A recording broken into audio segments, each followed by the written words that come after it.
Bonjour, bienvenue.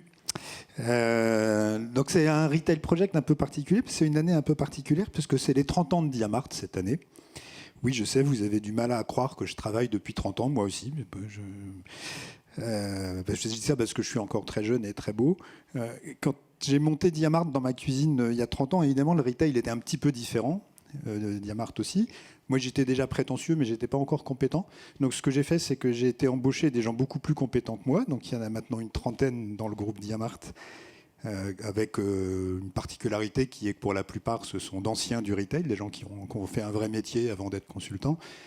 Et donc, le groupe Diamart aujourd'hui, c'est ce que vous connaissez, du moins j'espère. Le Diamart Canal historique, qui fait du conseil en stratégie pour les retailers et pour les marques.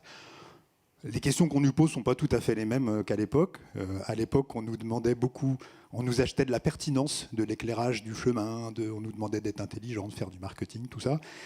C'est assez frappant de voir comment sur les dernières années, la demande du marché en fait, a basculé vers quelque chose de beaucoup plus tourné vers la mise en œuvre, la solution, l'optimisation de la performance opérationnelle. Jean-François nous parlera de l'urgence du long terme, mais enfin, aujourd'hui, on est quand même assez souvent plus dans le réglage du modèle économique à court terme, et puis quand même pas mal de transitions digitales et data, évidemment. Donc on a chez Diamart des gens très bizarres, des data scientistes, des graphistes, des gens qui font des trucs étranges. Il y a même des responsables, des pros de l'événementiel, c'est tout dire. On a donc, comme tout le monde, beaucoup maintenant de choses plus opérationnelles, plus digitales, plus data, notamment avec Diamart Now qui fait vraiment la mise en œuvre des projets digitaux. Diamart Connect, je ne vous fais pas de dessin, qui organise des événements comme celui-ci et qui plus largement assure la rencontre entre le monde de la tech et le monde des retailers, au-delà même des événements, et puis une activité de formation et notre réseau international. Voilà.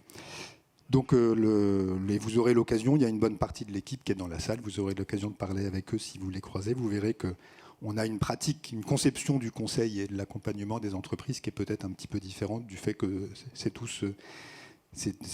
des gens d'abord assez pragmatiques, experts mais pragmatiques. Ça, c'était la minute de pub. Après, promis, maintenant, on parle des sujets sérieux. Donc, pour chauffer la salle et lancer les débats, juste quelques idées que je voulais partager avec vous. Alors, dans le programme, il y a écrit 10 idées, 10 minutes. En fait, je me suis rendu compte que ça ne passait pas, donc il n'y en aura que 5 en timing. La première idée, vous la connaissez, on va en reparler avec Thierry et Nicolas dans quelques minutes.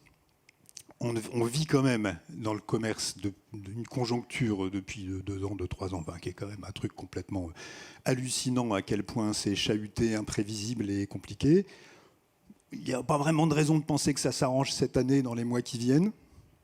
On commence tout juste à avoir les effets complets de l'inflation. On a le graphique que vous avez là, c'est un indicateur, par exemple, qui est marrant. Donc, c'est réponse des industriels, pas les distributeurs, mais c'est des industriels, donc un peu en amont dans la chaîne de valeur. Et c'est un indicateur de l'INSEE qui demande qu'est-ce qui vous pénalise le plus dans votre développement? Est-ce que c'est le manque de clients ou le manque de produits? Donc, problème d'approvisionnement ou problème de demande. Et pour la première fois depuis que l'indicateur existe, vous voyez que les industriels se plaignent plus du manque de produits que du manque de clients. Et plus largement, la tentation devant cette conjoncture tellement dégradée, c'est de ralentir la transformation. Donc le message, la première idée, c'est simple, c'est que la particularité du court terme, c'est que ça ne dure pas longtemps. Et que si la question qu'il faut se poser, c'est si je ralentis aujourd'hui, en quoi est-ce que ça améliore ma position à 3 ou 5 ans? La réponse est facile. Donc surtout, ne ralentissez pas en faisant le gros dos. C'est notamment le job des dirigeants de protéger l'entreprise de la pression purement financière des actionnaires qui parfois voudraient ralentir les niveaux de CAPEX quand la conjoncture est difficile. Deuxième idée, plus prospective, plus perturbante peut-être. Je ne suis pas expert en géopolitique, mais enfin bon, je regarde comme tout le monde et ça m'intéresse. Il semble bien quand même qu'on soit parti vers un mouvement assez profond, assez structurel de bipartition du monde et voire de démondialisation. Jusqu'où ça peut aller? On n'en sait rien, je pense que personne n'a d'idée là-dessus. Est-ce que vraiment le grand ensemble de la Chino-Russie opposé au bloc occidental est une réalité ou un fantasme? Je pense que personne ne le sait vraiment. Ce qui est certain, c'est que même si ça n'est qu'un plan B pas souhaitable, il faut quand même sans doute réfléchir dans toutes vos entreprises à qu'est-ce qui se passe si ce scénario de démondialisation se concrétise et s'accélère. que ce soit en termes de sourcing ou en termes de plan de développement international. Et je suis frappé de voir que mes clients distributeurs n'investiguent pas cette réflexion, qui n'est pas du tout une réflexion opérationnelle. Il ne s'agit pas de déplacer massivement et brutalement les bassins de sourcing, même si on verra qu'il y a des expériences intéressantes de ci, de là. Mais sur le plan prospectif, je pense qu'il faudrait quand même s'obliger à réfléchir un peu.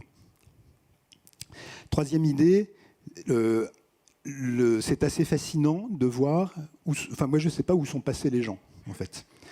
Ils ne sont pas tous morts du Covid, les gens qu'on a envie de recruter, mais que ce soit dans les personnels très qualifiés ou que ce soit les gens des opérations, les jobs peu qualifiés, notamment dans les points de vente ou les entrepôts, on a du mal à recruter partout. Quand on fait un entretien de recrutement maintenant pour recruter un job qualifié, on n'achète plus, hein, on vend l'entreprise pour essayer. Tu veux pas venir chez moi? Et quand on... Ça va parler au tech là dans la salle. Et quand on regarde les jobs peu qualifiés, on a ce chiffre, les non diplômés en France, 38% de taux d'emploi. Alors si on peut avoir la posture un peu réac de dire ah bah ouais c'est ça, ils préfèrent faire des enfants et toucher le chômage plutôt que travailler. Bon, vous avez le droit d'être réac le soir en dehors des heures ouvrées. Pendant la journée, vous êtes obligé d'être rationnel. La position rationnelle, c'est de se dire qu'est-ce qui fait que ces gens préfèrent vivre dans une espèce de semi-misère en dehors de l'emploi plutôt que d'accepter les jobs que vous avez à leur proposer dans les magasins. Et là, on a des vraies réflexions collectives qui n'ont pas encore vraiment complètement eu lieu et des choses qu'on ne comprend pas vraiment sur le plan sociologique et du rapport au travail. Quoi qu'il en soit, ça veut dire que si c'est dur de recruter, il faut faire ce que vous dites depuis toujours et que vous ne faites pas, qui est d'investir massivement dans vos équipes. Comme je vous ai refait quand même, j'avais dit qu'il y en aurait plus, c'est pas tout à fait vrai. Il y a encore 15 secondes de pub avec le nouveau master qu'on a lancé avec Dauphine. À 50-50, Diamart et Dauphine, on lance un executive master retail. Donc c'est pour des gens qui sont en poste, plutôt N-1 du CODIR, qui veut monter au CODIR, avec une formation un peu généraliste qui leur permet de se professionnaliser et de rattraper leur complexe d'infériorité sur les nouveaux sujets digital et data notamment, mais pas seulement, c'est de la professionnalisation un peu 360. La quatrième idée, je parlais des hommes, on va parler des machines. Sur le rapport à l'investissement dans la technologie, ça c'est un autre truc qui m'a toujours frappé. Dans la distrib, quand vous dépensez de l'argent pour créer un magasin, vous avez l'impression que vous enrichissez l'entreprise.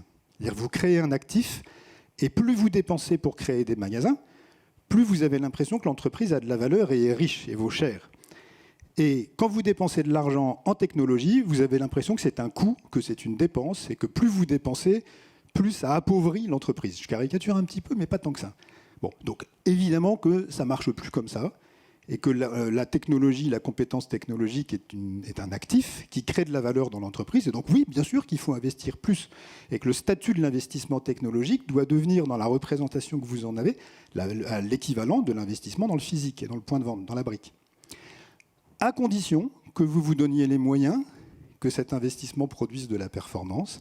Et un autre point d'émerveillement éternel, un peu jaune l'émerveillement, c'est à quel point, systématiquement, vous sous-estimez, quand je dis vous, c'est les éditeurs qui disent que c'est plug and play, les intégrateurs qui disent que ça va bien se passer, les distributeurs qui disent qu'ils ont fait les bons choix et que leurs ressources, leur organisation permet d'absorber la techno. Il n'y a jamais rien de vrai dans tout ça. En tout cas, nous, on constate que les investissements technologiques produisent difficilement la totalité du potentiel qu'elles devraient libérer, parce que vous avez presque toujours une sous-estimation très importante des besoins d'accompagnement. Par exemple, j'entends souvent dire que dans les gros projets de SI, les coûts de l'accompagnement à Valais Amont, c'est à peu près 10 ou 15% de la dépense techno totale. Moi, je pense que c'est des bêtises. Je pense qu'il faut vous mettre en tête que c'est 30, 40, 50% de l'investissement total. Il faut que vos budgets soient prévus comme ça d'emblée.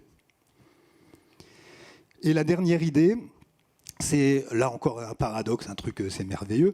Comme à la fois on a un monde, on en reparlera en fin de journée avec la remise des merci du retail, des initiatives RSE qui ont été sélectionnées et primées. Vous verrez, c'est formidable en fait, à quel point les distributeurs se sont vraiment manifestement complètement engagés, sont convaincus.